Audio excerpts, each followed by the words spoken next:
Asalaamu calaykum halkan naga daawanaysiin waa wanaag qoyska ala u barateen wararka ugu dambeeyay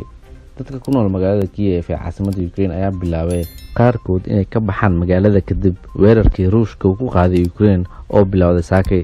qaar ka mid ah ardayda Soomaalida ayaa ka mid ah dadka iskaga baxaya magaalada caasimadda ee Kiev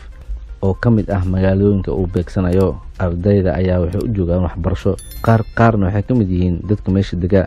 Ridwaan Xaaji Cabdulle ayaa la xiriiray Maxamed Cabdi Gutaale oo ka mid ah ardayda ka qaxaya magaalada Kiev waa kan balna daawade sababta ugu baxeen waxay tahay cabsi waxa jirto ah in maadaama ay caasimadda dalka tahay Kiev inay taarka tahay oo aad u tigi xilliyo dambe laga yaabo in markaasi ay xiranto laga bixi waayo marka sababta ugu hadda looga baxay waxay tahay caasimadda inay taarka noqon karto isla markaasna aad u tigi la waayo qaab looga baxo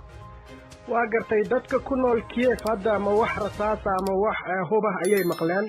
oo magaalada ku soo dhacay mise waxay ka cabsi qabaan in magaalada ugu dambeyn la isugu iman doono runtii saakay markii aan soo kacnay waa jirin adiga waxyaabaha badneen oo laba mid camal ah maqalnay laakiin kadib maysan jirin wax markaasi rasaas ama dhawq ah maqalnay markii kadib sida ay dawladda Ruushka sheegtana waxay meelaha ay taageerayaan waa xarumaha dawladda ma ahan shacabka marka labadaas dhawq oo saaka sidii hore markii aan soo kacnay aan maqalna maahan kadib wax kale ma maqlin waa gartay marka walwal baad sheegtay inay jiraan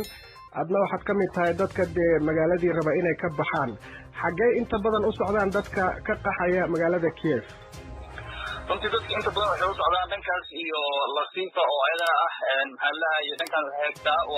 xeegta iyo Poland caasimadda Poland to dalka Poland marka dadka badankood halkaas ay aadeen marka hadda meesha aniga aan rabo inaan u baxna halkaas way yaa kula socda adiga marka laga hadlayo Soomaalida maqaar kale ardayda la socda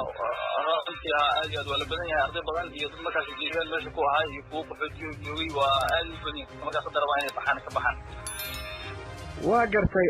marka laga hadlayo guud ahaan shacabka dalka magaalada Kiev waa maxay dareenkooda maxay dareemayaan dadku hadda wixii ka dambeeyay diilaanka Ruushka dadka marka ay fiirisid waa murugaysan yihiin